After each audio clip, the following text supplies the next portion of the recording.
Shabbat Shalom, bienvenidos a un nuevo estudio de nuestra comunidad Benei Adon Olam, vigilatvao.cl, y nos pueden encontrar o en nuestras redes sociales. Tenemos nuestros estudios, nuestro material ahí subido para los que quieran verlo, ¿cierto? Y poder eh, tomarlo, ¿cierto? Para lo que estimen ahí conveniente. Estamos llegando al final en este año 2023. Estamos llegando al final del calendario judío, ¿cierto? Y viene la festividad pronta de Rosh Hashanah o Yom Teruah del año 5784. Así que a su vez también nos aproximamos al final del ciclo de la Torah. Estamos leyendo las porciones Nitzavim Vayelech. La siguiente semana, ¿cierto? Ya es Rosh Hashanah, no hay lectura de la Torah. Las subsiguientes se lee la porción Haazinu. Y ya de ahí pasamos prácticamente a Bereshit, porque la porción, la última, de Sota Brajá también se lee en esos días entre festividad. Así que ya estamos prácticamente llegando al final de la porción semanal y también al final de las preocupaciones de Moshe para que el pueblo de Israel pudiese tomar, ¿cierto?, las riendas de sus vidas, del futuro de Israel. Él no iba a estar, pero todos ellos sí, como dice, ¿cierto?, la escritura. Voy a ponerlo acá.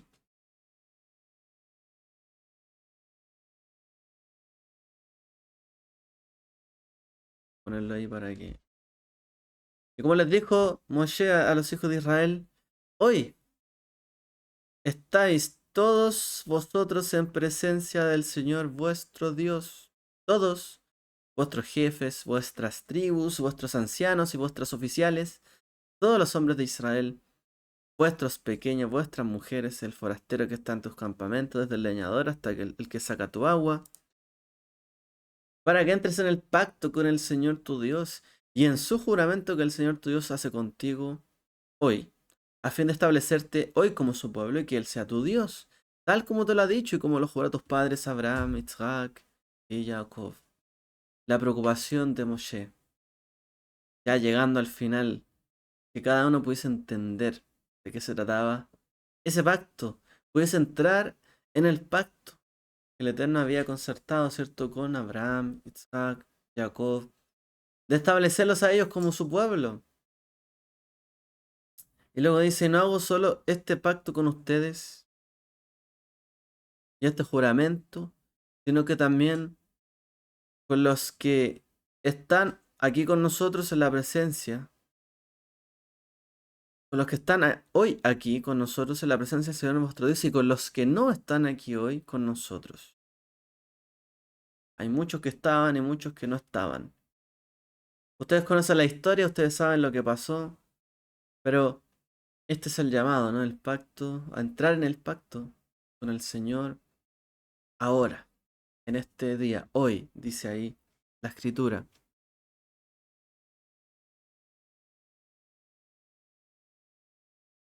Atem nitzavim hayom. Ustedes están hoy de pie. Kulechem lifnei Adonai. De pie delante del Eterno. Le, le abreja vibrit, dice por ahí. Para que entren en el pacto que Hashem está haciendo con ustedes hoy. ¿Qué tenía de especial el pacto en el cual el Eterno estaba queriendo introducirles? ¿Por qué? Dice, ustedes están hoy aquí. Hoy, ¿cierto? ¿Por qué también este pasaje cambia del plural, atem? Ustedes están, atem nitzavim, comienza la parashá. Atem significa ustedes, en plural. Al singular, le abreja, o sea, imja, que dice delante de ti. En el fondo, está haciendo hoy contigo, dice. Ustedes están hoy delante del Eterno. Y luego refuerza diciendo, para este pacto que está haciendo hoy el Eterno contigo. No dice con ustedes. O sea, primero habla en plural y después habla en singular.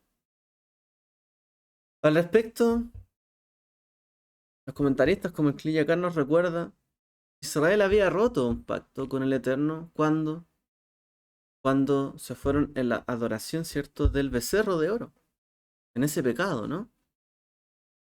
Y se entiende que no estábamos en ese momento unidos o tan unidos unos a otros, y por lo tanto nos sentíamos la necesidad o la responsabilidad de impedir que otros se equivocaran. Es decir, ustedes van a adorar al becerro, ok, pero nosotros no. Vamos a tomar otro camino. Y quizás cada cual pensó por sí mismo. Yo lo haré, tú haz lo que quieras. Y ya. Mientras esté bien, yo no tengo de qué preocuparme. No voy a entrar en ese pecado. Ahora, para remediar esto, dice este comentarista, hay que hacer un nuevo pacto. Un pacto de Arvut. Arvut. ¿Ya? ¿A qué se refiere con esta palabra Arvut? Arvut significa responsabilidad mutua, colectiva. Es decir, somos garantes unos de otros. Tenemos que ponernos unos a otros como personas, ¿cierto? Que nos podamos defender, que nos podamos ayudar, apoyar o decir, este camino está mal, por este camino seguir, por este no. Un pacto plural. Atem, hoy están ustedes que quiere concertar el Eterno hoy contigo. Como dijeron los sabios también, cierto Kol Israel Arevim se lazé. Es decir, todo Israel son compañeros los unos de los otros. El destino de cada persona dentro del pueblo está inequívocamente conectado con el destino de los demás y cada uno de nosotros. Eso es lo que tenemos que entender, dice el sabio. Por ejemplo, podemos ver que una persona X está haciendo una mala inversión, está haciendo un mal negocio, está tomando una mala decisión y todos nos damos cuenta de que es una mala decisión. Pero no podría decir en un sentido, ok, con sus bienes, sus pertenencias, su dinero, su decisión. Ahora, ¿qué pasa si nos enteramos de que esa persona está tomando esa decisión, pero en realidad no es su dinero, sino que es dinero prestado de otra persona? Bueno, uno podría pensar, chuta, está haciendo un mal negocio, está tomando una mala decisión y además está ocupando cosas de otras personas. O sea, va a terminar mal él su negocio y además va a quedar endeudado con otras personas. Bueno, pero uno podría decir, bueno, pero él se lo buscó y guardar silencio. Ya es una persona grande. No puedo yo estar interfiriendo en sus decisiones. Ahora, si nosotros hubiésemos avalado ese préstamo para hacer esa inversión, ¿qué pasa si nosotros hubiésemos prestado ese dinero? O si nosotros fuéramos codeudores o avales de la deuda que está tomando esa persona o que tomó para hacer un mal negocio. ¿Qué pensaría uno? O sea, olvídalo, de ninguna manera uno dejaría aquí o prestaría un dinero para que ese dinero se vaya por el bote de la basura como si nada. Porque después, ¿cómo me van a devolver mi dinero? Una vez, ¿cierto? Que salgamos perdiendo nosotros, haremos probablemente todo lo que sea necesario para que esto no suceda o para tratar de detenerlo. Esto significa, creo que lo sabe, Kol Israel Arevim Zelase. Todo Israel son garantes, son avales los unos de los otros. Es decir, que la mala decisión de una persona me afecta a mí directamente. El mal camino del otro me afecta a mí directamente. Si yo dejo que esa persona esté perdiendo por malos consejos, digámoslo a otro plano, ¿cierto? El tema de los consejos, palabras, decisiones, no tan solo quizás dinero. Bueno, yo también, como dicen los sabios, soy garante, soy un aval de esa persona, también estoy perdiendo. ¿Por qué los bancos, ¿cierto? O los prestamistas, cuando dan un crédito, primero evalúan el riesgo, si la persona puede pagarlo, si eso no es hipotecario, si la persona va a poder pagarlo, dónde está el terreno, evaluar el precio del lugar, o sea, todo tiene que garantizar en el fondo que la persona me puede devolver aquello. Bueno, ¿cuánto más que así es en los negocios del Padre, ¿no? O celestiales, en los cuales nosotros somos garantes también unos de los otros, explican los sabios. O sea, cuando fue el pecado del becerro, ok, yo no hago nada, ustedes sí, ok, cada uno por su lado. Pero esto sirve en un pacto para concertar en medio de una nación completa. ¿Esto mantendrá unida una nación? ¿O simplemente hará que cada uno haga lo que quiera? Yo respondo por mí mismo y cada cual por sí mismo y ya. Bueno, un pacto individual puede funcionar bien así, pero un pacto colectivo. Hoy estoy delante de ustedes, de vosotros, para hacer un pacto con todos ustedes como nación y hacerlo contigo. O sea, que cada uno se responsabilice contigo, ¿cierto? Por lo que es con ustedes, por la mayoría. Así que tenemos que pensarlo, ¿no? Si somos avales, sabemos en realidad lo que significa esto, ser garante del otro. Yo no prestaría mi dinero si la otra persona no lo va a devolver y ya. O lo va a tirar en la basura y ya. O sea, ¿quién presta así? Eso es mejor regalar y ya. Pero pensar que uno es un aval y que no va a tener o tiene tanto riesgo, por supuesto que uno se quiere inmediatamente involucrar en el tema. Bueno, eso es lo que dicen los sabios que se trata de este pacto. Dentro del Talmud hay otro ejemplo famoso, conocido de el Tana Rabbi Shimon Bar Yochai, donde él dice que se puede comparar con personas que viajan juntas en un barco. Un pasajero de repente llega y saca un taladro y comienza a perforar la madera que hay debajo de su asiento. La gente empieza a mirar este suceso, cómo esta persona está taladrando el barco, y se empiezan a preocupar y a murmurar. Y él les dice, ¿y qué les importa a ustedes? Le pregunta a sus incrédulos compañeros de viaje. Yo solo estoy taladrando debajo de mi asiento. Bueno, entendemos, ¿cierto?, de que esto no es tan así. Si tú haces un hoyo en un barco, aunque sea debajo, solamente debajo tuyo, puedes hundir ese barco. No es suficiente que nosotros como personas hagamos lo correcto. Debemos mirar a nuestro alrededor y ver también quién podría necesitar nuestra ayuda y también tratar de ser responsables unos de otros sobre aquellos, ¿cierto?, de los que quizás tengamos alcance para llegar. Si uno no llega a la meta, quizás va a involucrar que yo tampoco pueda llegar a la meta. Por eso la Torah, ¿cierto?, dice, o sea, recuerden, hago este pacto con ustedes, con los que están hoy y con los que no están hoy con nosotros. Es decir, también recuerden que muchos salieron de Egipto, pero muchos no llegaron hasta aquí.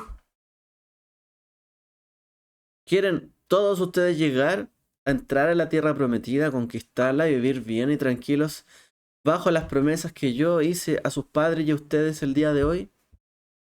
Pues tienen que ser garantes unos de otros o van a seguir permitiendo que venga un pecado, mueran miles, se quejen otros, mueran miles, vayan a la guerra sin que yo los haya mandado, mueran miles y cada vez ir perdiéndose. O sea, ustedes que están hoy, mírense. Y con todo, además, los que estaban ahí era una siguiente generación. Ni siquiera eran quizás los mismos que salieron adultos. Casi todos ya habían perecido en el desierto. O sea, todo este cuadro es todavía más trágico. Quieren entrar en la tierra, tienen que estar unidos. Quieren entrar en la tierra, tienen que hacer lo correcto y velar para que todos ustedes entren al pacto y hagan lo correcto. Miren alrededor. Ustedes están hoy. Ustedes, mírense. Hoy día.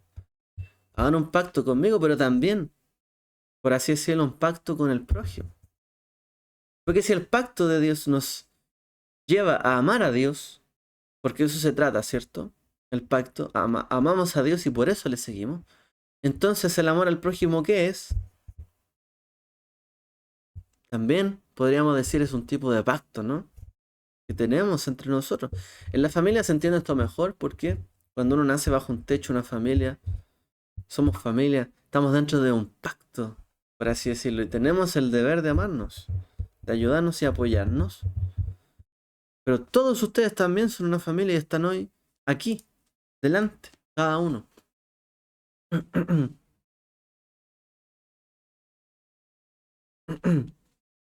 Por ejemplo, este principio también se lleva a la halajá. ¿En qué sentido? Cuando uno ha cumplido un mandamiento, una mitzvah, y llega después otra persona, quizás a destiempo, más tarde, yo también tengo el deber de hacer que esa persona lo haga nuevamente o acompañar para que haga esa mitzvah, con tal de que él también pueda cumplir. Y no que diga, no, llegaste tarde, no cumples nada. No, uno también, porque también si uno de todos nosotros no cumple, es como si ninguno hubiese cumplido. Por Kol Israel Arevim Selassie. Todo Israel son compañeros el uno del otro. Este principio, ¿cierto? Es un principio fundamental de la vida judía. De hecho, está dentro de nuestro lineamiento, ¿cierto? Como comunidad.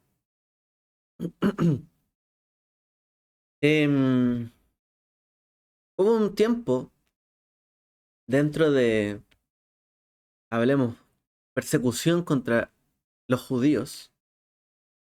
Y hubo inquisición, los pogromes, ¿cierto? Hubo un montón de cosas que pasaron.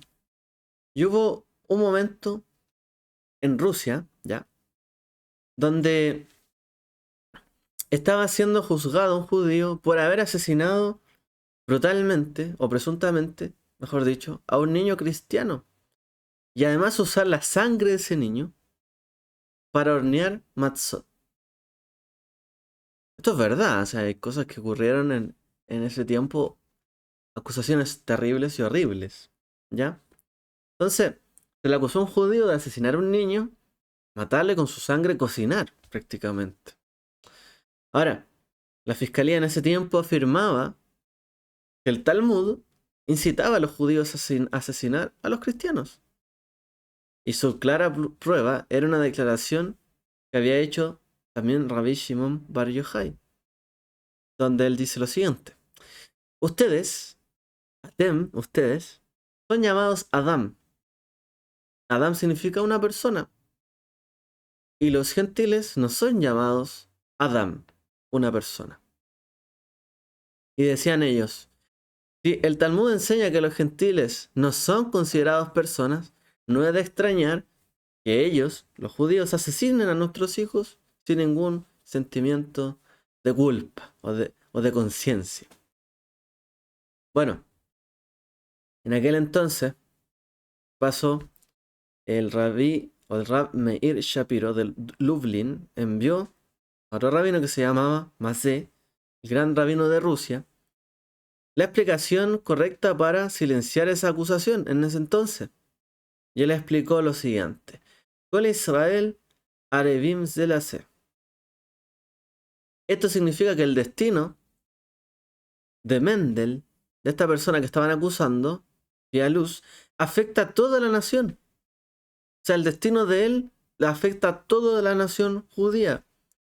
Todos los judíos de todo el mundo están ayudando de todas las formas posibles mientras esperan ansiosamente el resultado del juicio. O sea, todos estaban conectados con este juicio porque le podía afectar a todos los judíos.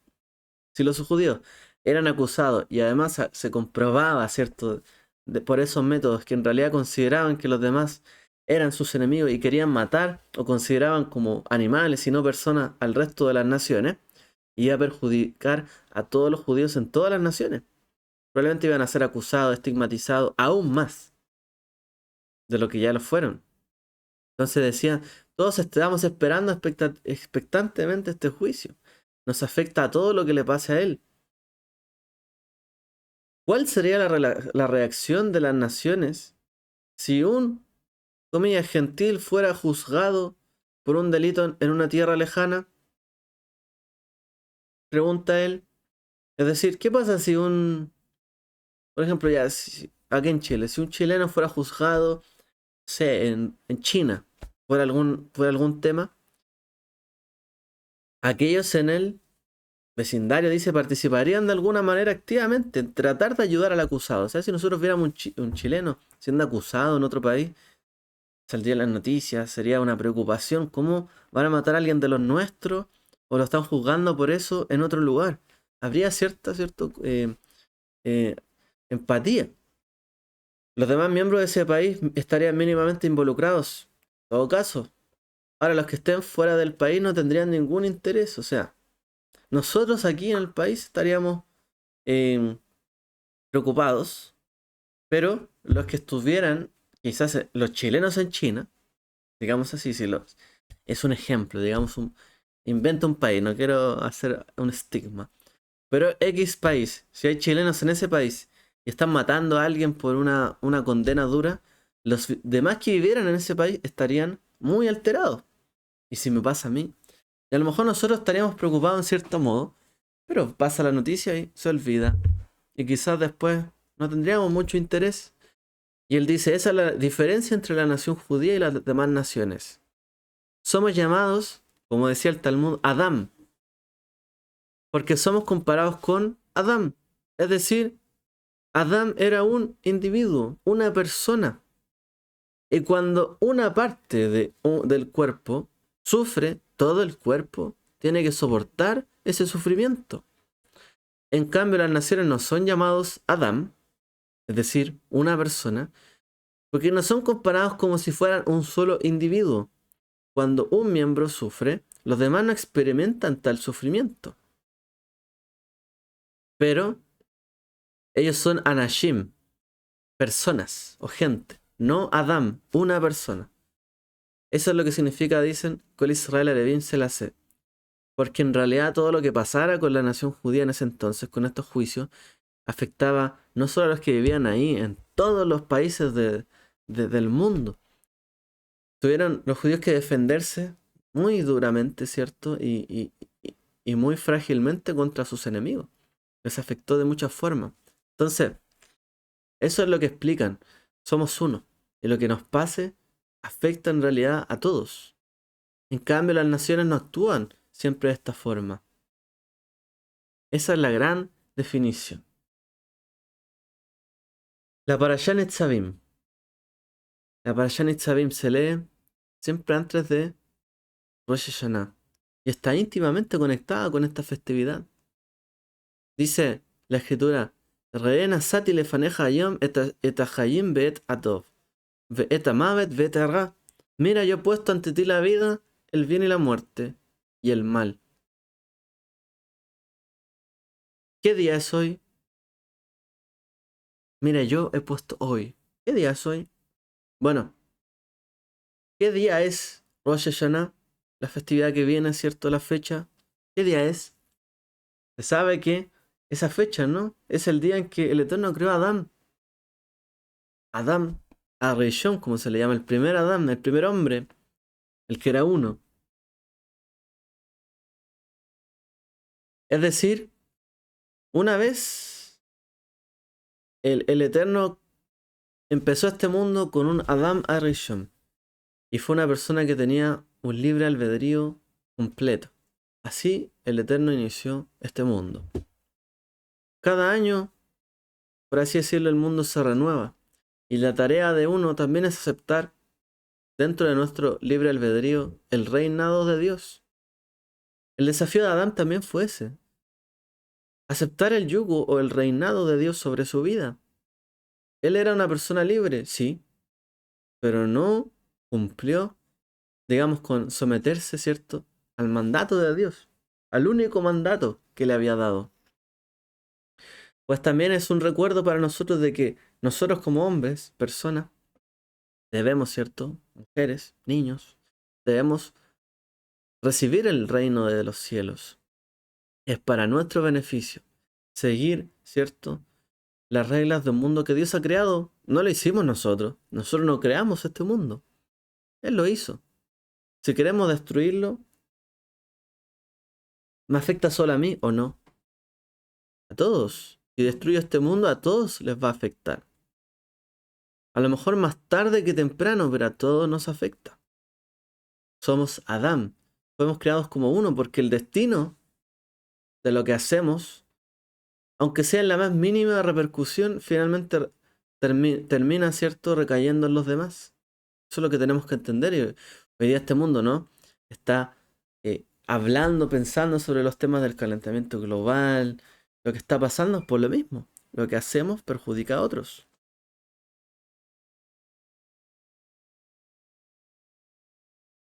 Parte del juicio de este día, ¿cierto?, que se viene y se aproxima, es también el grado de aceptación que uno puede o ha tenido sobre esta regla que acabamos de mencionar, que lo que hacemos puede afectar el futuro y a otras personas.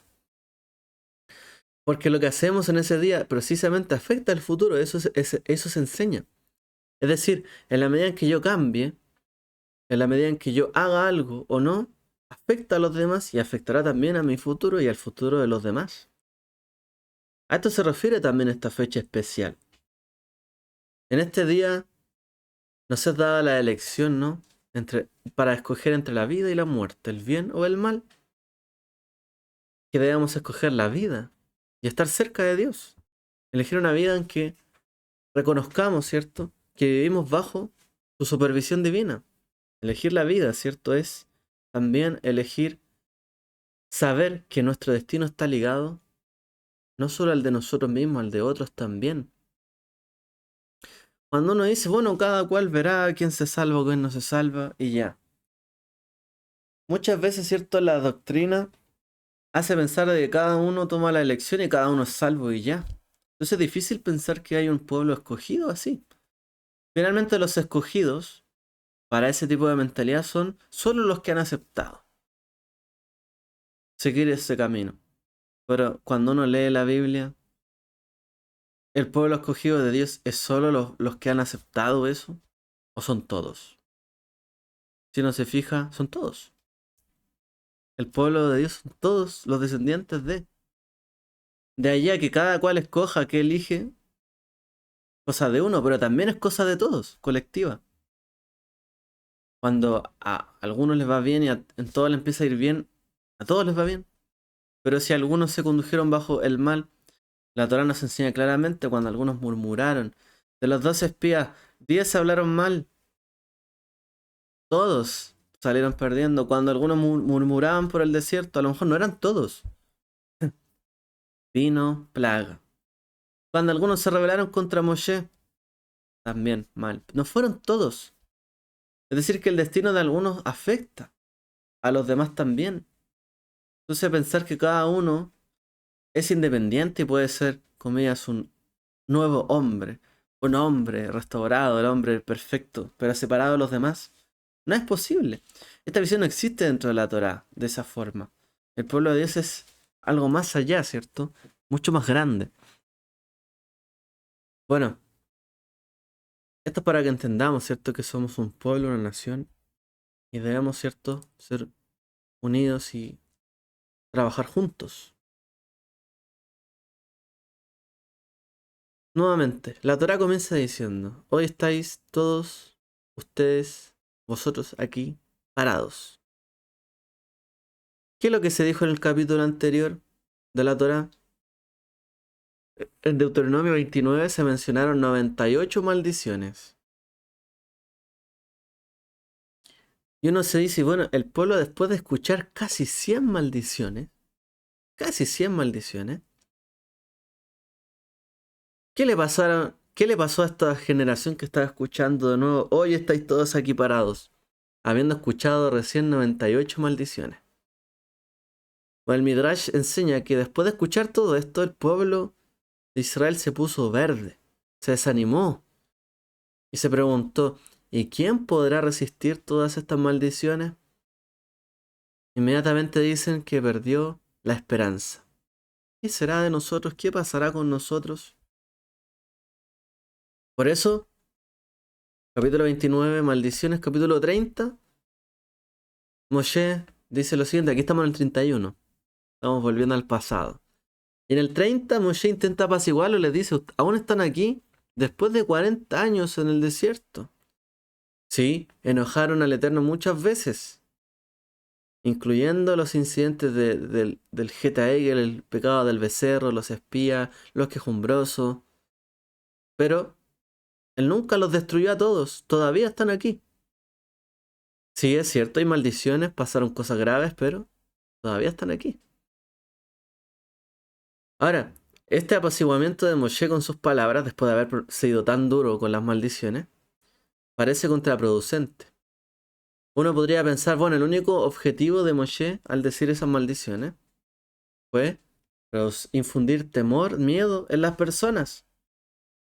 Y realmente uno podría decir, cuando uno habla en este tono, es efectivo, muy efectivo. La gente estaba asustada.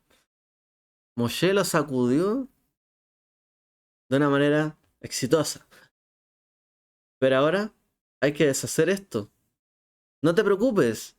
Saliste, te saliste con la tuya muchas veces en el pasado. Aunque hiciste todo eso malo, sigues aquí hoy. Uno podría decir, ¿no es contraproducente esto? ¿No está desestimando toda la reprensión que les dio anteriormente, toda esa tojaja? ¿A qué apuntamos entonces con esto? Como lo último que mencionamos hoy. Y es que hay una verdad detrás de esto. Y muy sencilla. Hay una gran diferencia entre tener miedo a Dios y estar sin esperanza. Tener temor de Dios, tener temor del futuro, estar nerviosos, ansiosos, podría ser constructivo, ¿sí? Pero sentir que una situación es desesperada, que no hay solución, que no hay camino, que no hay forma de mejorar, no es constructivo. Cuando no hay esperanza, solo hay desesperanza y no pensamos que algo puede mejorar, todo es destructivo. Yo podría tener temor de las cosas que vienen, pero puede seguir siendo algo constructivo. Aún tener algo de esperanza. Tengo temor, pero tengo esperanza y voy a salir adelante. Voy a enfrentar todo lo que se me venga con la mano de Dios y sigo. Pero una persona que no tiene esperanza va a ver todas las cosas a su alrededor y va a perderlo todo. Aún su estabilidad, ¿no?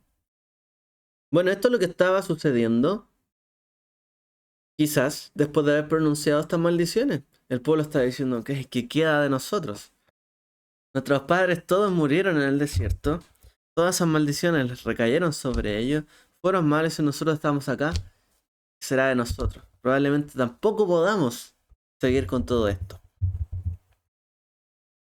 Como se dice, tiraron la toalla en ese momento. Pero lo peor que uno podría hacer en la vida es perder la esperanza, la tikvah. Tikvah, ¿cierto? Lo peor que se puede hacer es perder la esperanza. Esto es una lección de vida, ¿cierto? Que todos tenemos que aprender también antes de llegar al Yom Adin, el día del juicio. Yom Teruah, el Rosh Hashanah. El Yom Hadin, el día del juicio, no es algo que deba tomarse a la ligera. Es un asunto serio. ¿En qué sentido? Realmente si entendiéramos lo que significa ese día, todo el juicio que ocurre, todo lo que nos da, ¿cierto?, a nuestra imaginación pensar lo que pasa en ese día, el juicio, el tribunal, que él decía quién vive y quién muere, uno estaría asustado. Imagínense que usted estuviera pasando en un tribunal con gente o jueces perfectos, con una fiscalía perfecta, con un juez perfecto, imponente, que nadie lo puede contradecir y que siempre tiene la verdad. Y usted se va acercando a caminar ante él para escuchar su veredicto. Y usted sabe que en uno hay mancha, uno no es perfecto y uno no llega a la estatura de ellos. Si uno pensara, ¿cierto?, de esta forma, cómo nos presentamos ante él, bueno, estaríamos asustados, claramente, con temor. Pero una cosa es presentarse con temor y otra cosa es presentarse con temor y desesperado, sin esperanza. Porque si yo me presento ahí y digo, ok, lo pierdo todo, yo sé que no tengo forma de salvarme. Listo, está decidido, ¿no? Está todo decidido ya, de antemano, pero si tengo temor, pero todavía tengo esperanza de algo, es diferente. Con todo me presento, me paro ahí, con todo el temor, pero me paro delante de Dios. La desesperanza, por supuesto que no es un atributo, una amidad que nosotros, ¿cierto? Promulguemos o promulgamos, ¿cierto? Dentro del camino de la Torah. Nunca se debe perder la esperanza. Enseñan los sabios en el Talmud. Después de que se destruyó el Bet HaMikdash, el templo, en Baba Metzia 59a dice: todas las puertas por las que pasan nuestras oraciones fueron cerradas, excepto las puertas de las lágrimas, dice el Talmud. Es decir, después de que se destruyó el templo, dice los sabios, se hizo mucho más difícil para nuestras oraciones llegar hasta la corte celestial. Dijeron los sabios, bueno, se destruyó el templo, ya no hay un servicio ahí. ¿Cierto? Estamos hablando en paralelo lo que entendió, ¿cierto?, el judaísmo respecto de esto. Sin mencionar, ¿cierto?, el tema de Yeshua, el nuevo pacto, y separemos, ¿cierto?, un poco las cosas para entender qué significa esto que están explicando. Dice, es más difícil que nuestras oraciones lleguen ante Él. En una situación donde, imagínense, no hubiese un camino, comillas, al Padre. Porque en la Brit ya se nos dice, Él es el camino al Padre. Baruch Hashem. Pero ¿qué pasa si no hubiese un camino al Padre? Si no hubiese un templo, no hubiese esto o aquello. Recuerden que en Pesach siempre decimos, Dayaino, nos hubiese bastado solo con esto. Y si no hubiese levantado el templo, si no hubiese hecho esto, nos hubiese bastado. Pero el punto es, en el momento desesperado, ¿bastaría? ¿Bastaría algo? Bueno, dicen los sabios que cuando está todo perdido, cuando no hay nada, ninguna conexión, por así decirlo, entre nosotros y el cielo y Dios, solo hay una puerta que permanece abierta. Y esta es la puerta de las lágrimas. Al respecto, uno se pregunta, ¿y si estas puertas nunca se cierran? ¿Cuál es el propósito de estas puertas? Obviamente una puerta significa que hay quienes entran y quienes no entran. O sea, hay una puerta por algo, para que algunos pasen y otros no pasan, ¿cierto? Entonces, cuando una persona siente la necesidad de Dios, del Eterno, necesita su ayuda, y estas lágrimas representan los pensamientos más puros de Teshuvah, más internos de la persona, por así decirlo, como lágrimas del alma. Esas lágrimas tienen un poder muy grande. Esas lágrimas son capaces de penetrar en esta puerta y llegar y ascender ante el trono de Dios. Pero en cambio, si son lágrimas de desesperanza, de impotencia, de no poder salir adelante, de no poder cambiar las cosas, de estar frustrado y que las cosas no resulten, esas lágrimas no entran. Y por eso las puertas son necesarias, porque si alguien llorara y simplemente las lágrimas entraran y ya, sería sencillo, pero dice que hay una puerta. Por lo tanto, dicen los sabios, las lágrimas de aquella persona que tiene esperanza entran y llegan directo ante el trono de Dios, pero aquellas que no tienen esperanza no pueden, no logran entrar en esas puertas. Porque inmediatamente alguien que no tiene esperanza, tampoco tiene esperanza de que Dios cambie las cosas. ¿Para qué van a entrar ante Él? No son capaces de llegar. Al respecto hay un concepto dentro del judaísmo, ¿cierto? O de la halajá que se llama Yiush, que significa perder la esperanza. Esta palabra, ¿cierto? Yiush se utiliza sobre todo cuando a una persona le roban un objeto o lo pierde, solamente en el momento en que esa persona pierde la esperanza de recuperarlo en alguna oportunidad.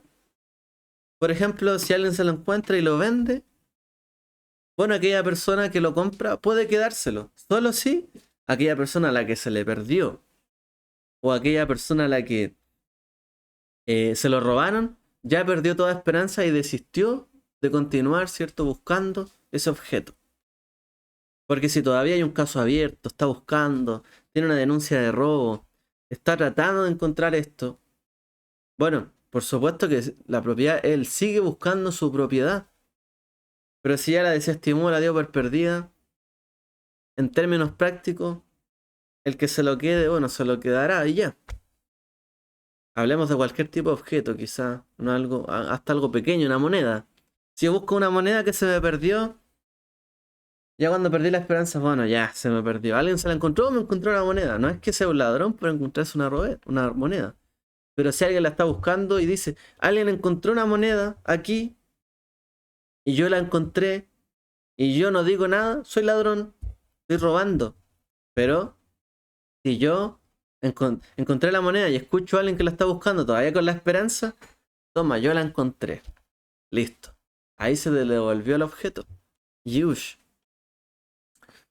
La razón, cierto, de esto es que la persona cuando ya pierde la esperanza corta su conexión con aquello que perdió, con el objeto. Mientras una persona no haya perdido la esperanza, quedará aunque sea un hilo fino que la unirá a ese objeto perdido. No se ha perdido por completo. Y esto mismo pasa dentro del pensamiento judío de la Torá. ¿En qué sentido? Cuando el Eterno manda una plaga, antes también está la cura. Antes que la plaga está el remedio, la cura, la sanidad, como enseñan los sabios. Es decir, de alguna manera nosotros necesitamos conectarnos con el remedio. Tenemos que tener esperanza. Antes de venir esto, las cosas estaban bien. Las cosas pueden mejorar. Las cosas pueden llegar a mejor. El Eterno nos castiga, pero también nos da sanidad y recompensa. Antes estaba bien, a lo mejor estoy mal. Puedo volver a estar mejor. Tenemos que conectarnos con aquello. ¿Cómo nos conectamos con el remedio antes de la enfermedad, cuando en realidad la enfermedad parece no tener fin? Nos preguntamos, parece que mi enfermedad no tiene cura.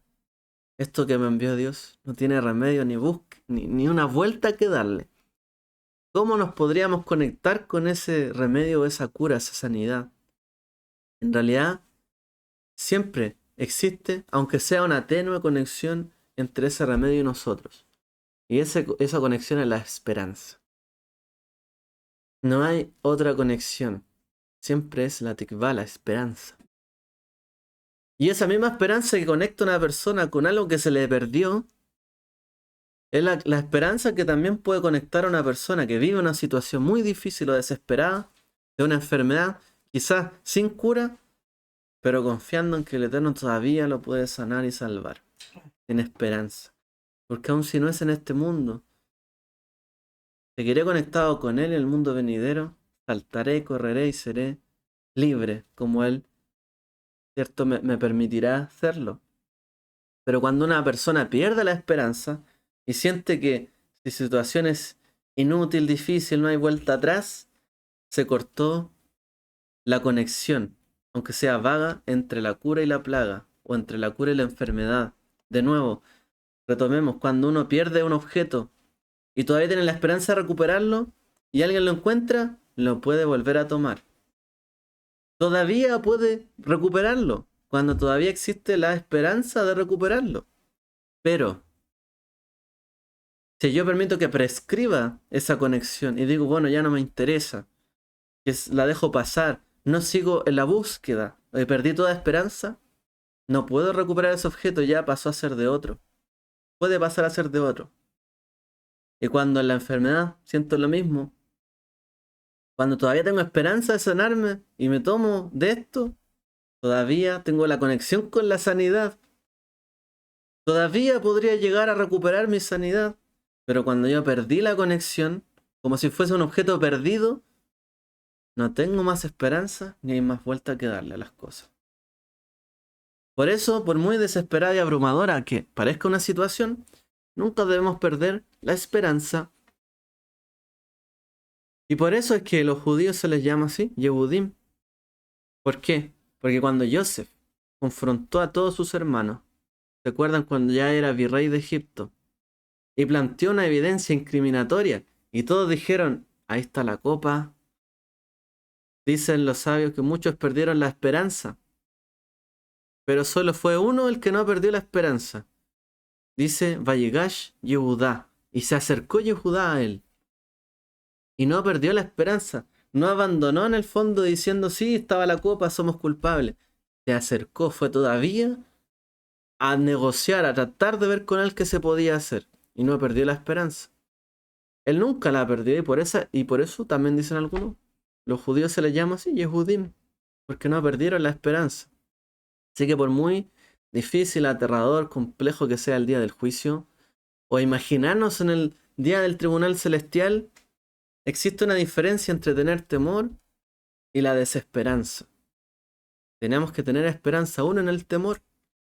Necesitamos entrar sobrios, con temor, quizás nerviosos, sabiendo que estamos ante el tribunal celestial, pero no podemos entrar sin esperanza de que Él de verdad nos puede renovar un buen año para bien y para bendición, que puede cambiar las cosas para bien en cualquier momento. Que lo que este año fue malo, lo puede cambiar. Lo que este año a lo mejor fue difícil, no pude sanar o restaurar, quizás este próximo año sí se pueda.